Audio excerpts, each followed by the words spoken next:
నమస్కారం. శ్రేష్ఠ సనాతన్ భారత్ యూట్యూబ్ ఛానల్కి స్వాగతం. ఈరోజు మనం భగవద్గీతలో మొదటి అధ్యాయంలోని 36వ శ్లోకం గురించి తెలుసుకుందాం. నిహత్యధార్తరాష్ట్రాన్నః కా ప్రీతి స్యార్జనార్దన పాపమేవాశ్రయేదస్మాన్ హత్వైతానాతతాయినః. భావం: అర్జునుడిలో మోహం అంతకంతకు ఎక్కువ అవుతూ ఉంది. ధర్మాన్ని అధర్మంగానో అధర్మాన్ని ధర్మంగానో భావిస్తున్నాడు.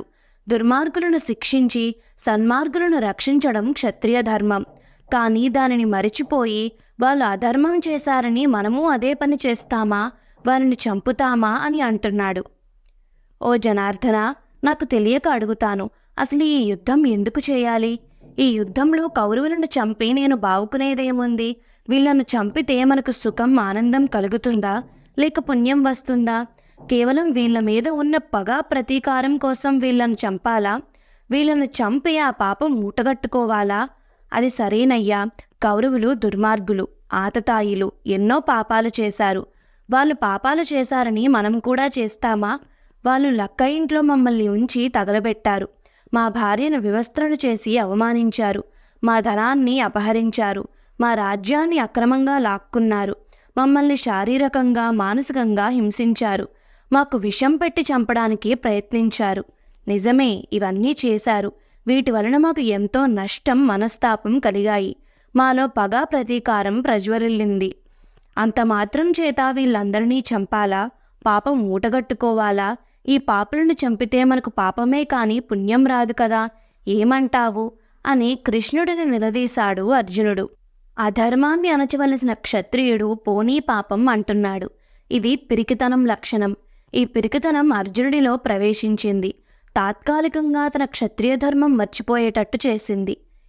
ఆ రోజుల్లో ఆతతాయిలు అంటే 6 రకములైన నేరములు చేసినవారు. వారిని కఠినంగా దండించాలి, లేకపోతే పాపము అని ధర్మశాస్త్రం చెబుతూ ఉంది.